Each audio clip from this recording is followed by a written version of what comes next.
Hi all. In this lecture, we are going to discuss node voltage analysis. In the previous lecture, we were seeing mesh current analysis, where we are identifying the meshes and then assigning the mesh currents and then writing the KVL equation and solving for the circuit parameters.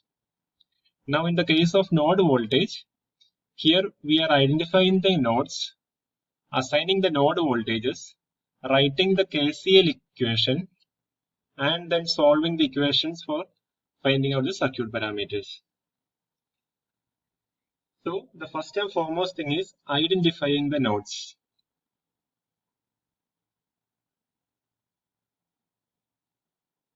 Identify the nodes. So the nodes is nothing but at a point where more than two number of circuit elements are connected together. So if you are identifying, or you can just say that it is at a point where the current can branch out. So it's a simple way of explanation. It is at a point where the current can branch out. So just we are moving in this direction, we are reaching over here, and here you can say that the current will divide into two parts, one over here and another one over here. So therefore, you can say that this is a node. Next, again, while moving forward, reaching over here, again the current can branch out, two over here and one over here. So therefore, you can identify that this is also a node. Then coming down, moving like this, you are reaching to a point over here. You can say that the current is again branching out into two parts, and therefore you can say that this is also a node. And again, while moving forward, you can identify that the current reaches over here, it can again here also you can branch out, and therefore this is also a node. But there is a peculiarity between the nodes which we have identified at the bottom portion. These two nodes are at the same potential. These two nodes are at the same potential. We can easily explain it over here by redrawing the figure.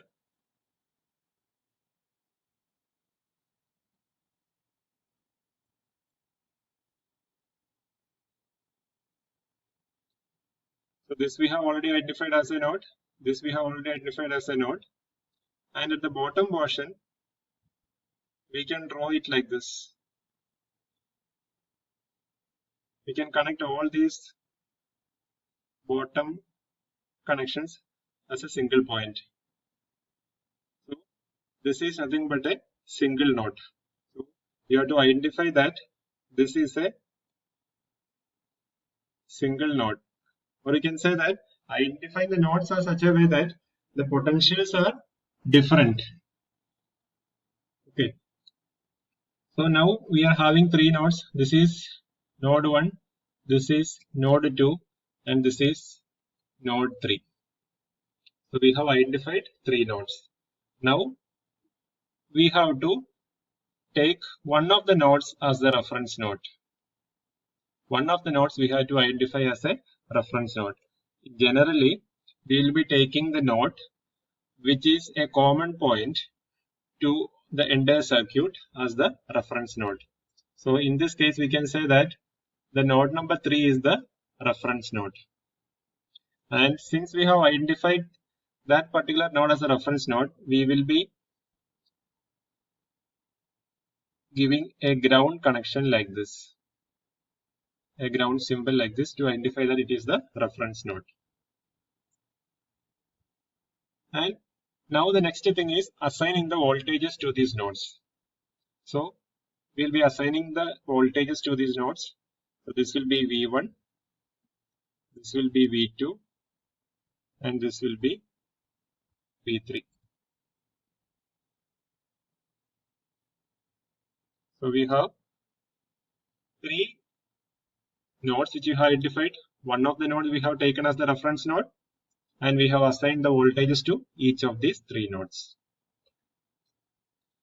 Once we are identified with the nodes and assigning the voltages to each of the nodes, the next thing is you need to write the KCL equations. Once you have written the KCL equations, then you can solve for the voltages and find out the various parameters in the circuit. So now we are going to write the KCL equations. So one thing which we need to remember is that here we have identified three nodes. One of the node is taken as the reference node. So therefore, we will be having two number of node equations, which is being used for solving the voltages. So if you are having four nodes, one of them will be taken as the reference node. Then we will be having three node equations, which we can write in order to solve for the circuit parameters. Now, I am going to write the node equation for node 1.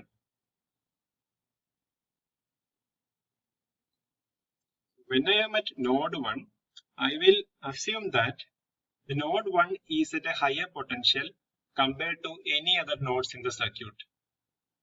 So, why I am taking that assumption is that if I am taking that assumption, then the current will always flow out of the node 1.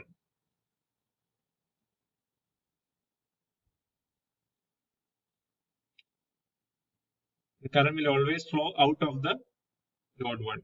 So when I am writing the node equation for node 1, I will assume that node 1 is at a higher potential compared to any other nodes in that circuit. So therefore, the current will always go out of that particular node. Now we will write the KCL equation.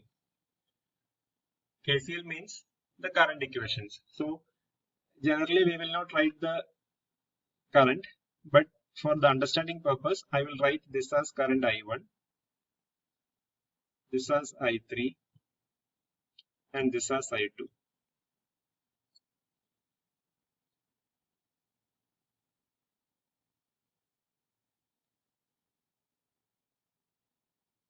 When I am writing the current equation for I1, since the current is flowing out from this particular point, that is from node 1, therefore the current I1 will be V1 minus VB1 divided by R1. V1 minus VB1 divided by R1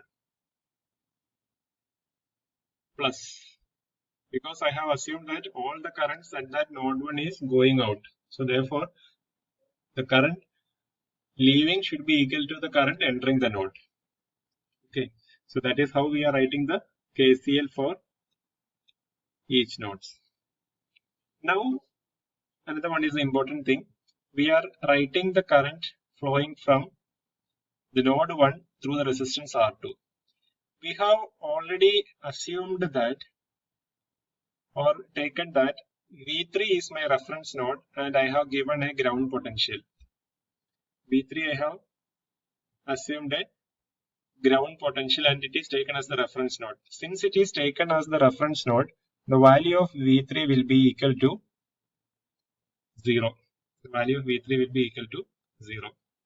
So therefore, we can write the current through the resistance R2 as V1 minus V3 divided by R2, and hence V3 is assumed as 0. We will be writing it as V1 minus 0 divided by R2. Now, the second portion is I3. So it is the difference of the potential at these two nodes divided by the resistance R3. That is V1 minus V2 divided by R3. So these are all the currents which are leaving out from the node 1. So this should be equal to the current entering that particular node or junction. And since there is no current which is entering to that particular node, as per the KCL, it will be 0. And therefore, this I will write it as equation number 1. Next, we need to write the equation for node 2.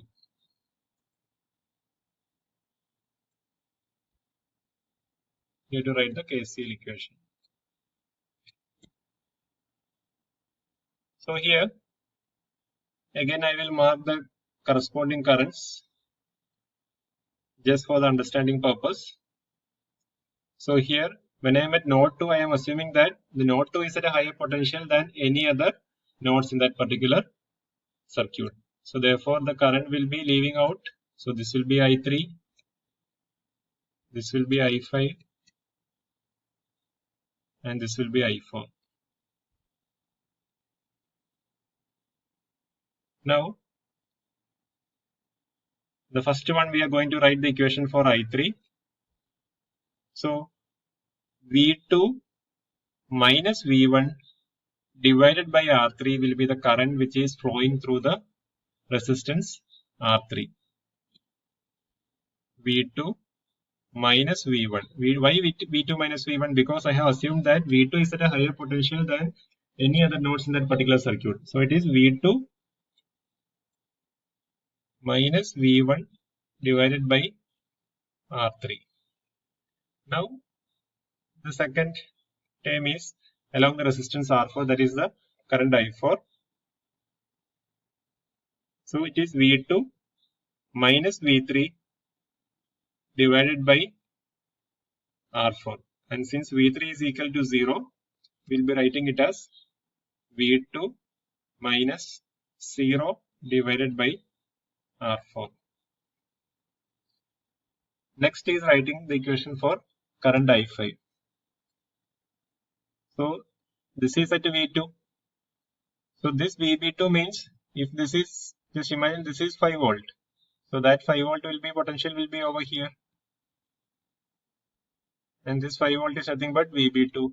So I can say that it is V2 minus VB2. V2 minus VB2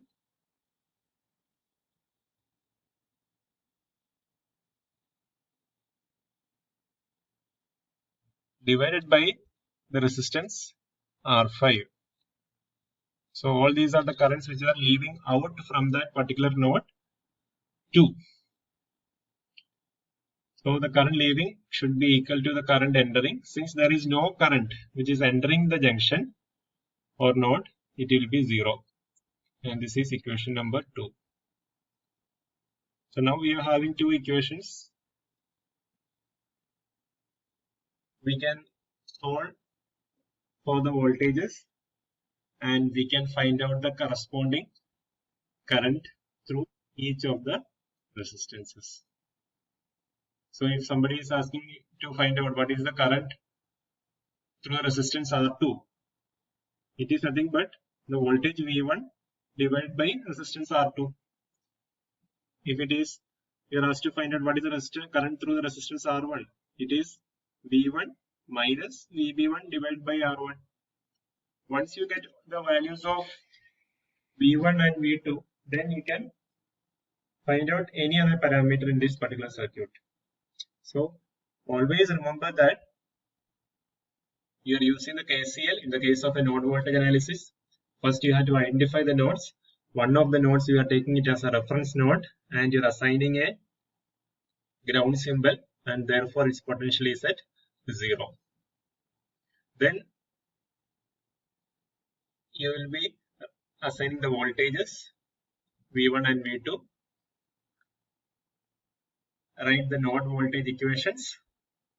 The number of node voltage equations will be total number of nodes minus 1. Why? Because one of the nodes we have assigned the value of voltage as 0, that is because of the reference node principle.